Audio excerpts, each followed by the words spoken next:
My name is Sherri Buck, and I have the honor of serving as your council commissioner. Commissioners in the past have had a lot of responsibility for rechartering of our units, and today I am announcing a new and simpler process that will make all of our lives easier.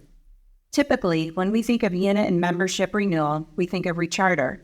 Recharter, as we have known it, doesn't exist any longer. The new process is much easier and takes much less time. Membership has been separated from unit renewal, meaning units and members register independently from one another. All registrations will have an annual membership. Registrations will no longer be prorated. Members and unit leaders will receive email notices when registrations will be expiring. The first notice is 2 months before the expiration date.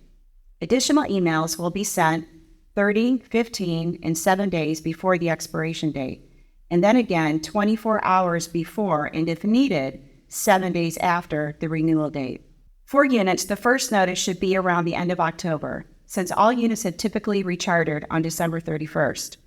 Most existing members will receive notice at the same time, except new members will be notified 2 months before their annual renewal date, whenever that is. To assist you in understanding the process, a website has been created at gtcbsa.org/renew. You can also return to this presentation and scan the QR code, and you can find links to the page in the menus under Resources and under Calendar on the Roundtable Live page, where you likely came to find the link to tonight's presentation. When you arrive at the webpage, it will look something like this. You can see that the membership renewals and the unit renewals are separate. There are 2 buttons that will take you to those specific sections.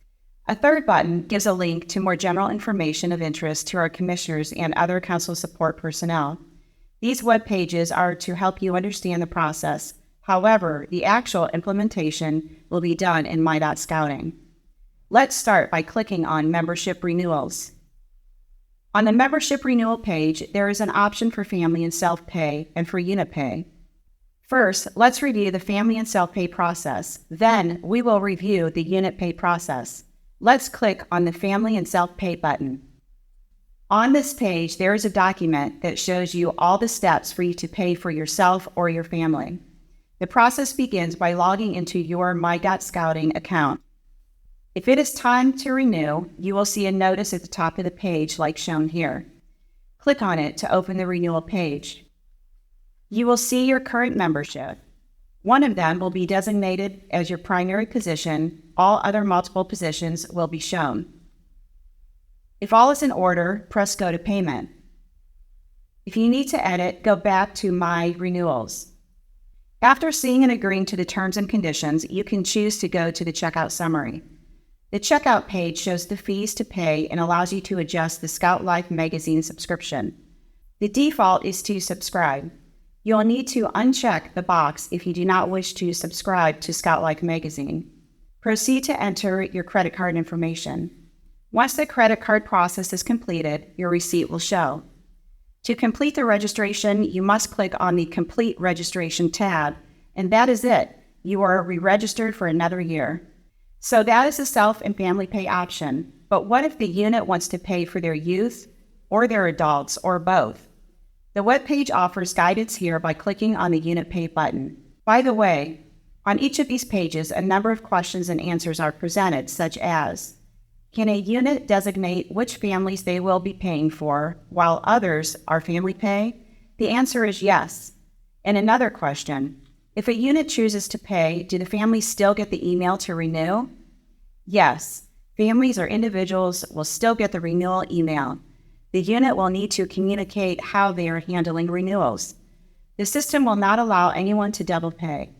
If the parent pays, the unit would be locked out. If the unit pays, the parent is locked out. The Unit Pay page gives guidance so units can renew their members if they choose. We at Council recommend that units continue to renew their members. Unit Pay for member renewal is found in the Organization Manager and Roster Tools. The Renew feature displays on the roster header bar. The system allows units to select all or specific individuals to renew. You can renew members multiple times during the month, so if you leave someone off, you can always renew their membership later. Log into your My.Scouting account, go to Roster Tool in the Organization Manager. Click on Renew on the banner. Select the members to renew. Select Opt Out for members you do not want to renew.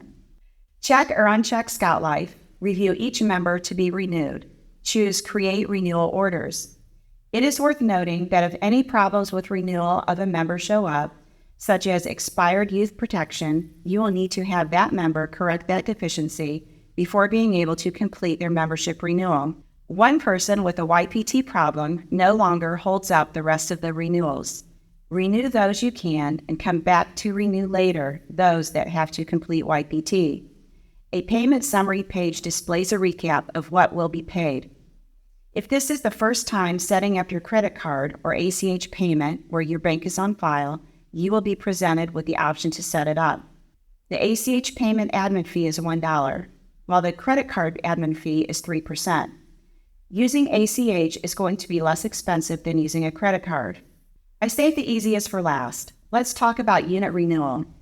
Back on the Renew webpage, this time we click on Unit Renewal. Remember, unit renewal has nothing to do with membership. Unit renewal is found in Organization Manager and is available to Unit Key 3 members. The process only renews the unit, not any of the members, which greatly simplifies the process. This can be completed by a Key 3 member in 10 minutes if there are no validation errors. For example, some validation errors are: unit does not have required number of leadership positions. Leaders do not have current youth protection training. Leaders are less than 18 years old, or leaders do not have completed CBC authorizations. You will need to check that your volunteers are designated in the correct positions and review their training. There is an option to pay at the council office. However, it is much more convenient to pay online while you are renewing your unit. E-sign and pay, and you are all done. That is it, a greatly simplified process, but one to which we will need to get used to. If you have questions, please contact your unit or district commissioner. You may email me if you wish, and I will get your request to the appropriate person. You can find my email address and the rest of our council commissioner team on the Great Trail Council website under Resources.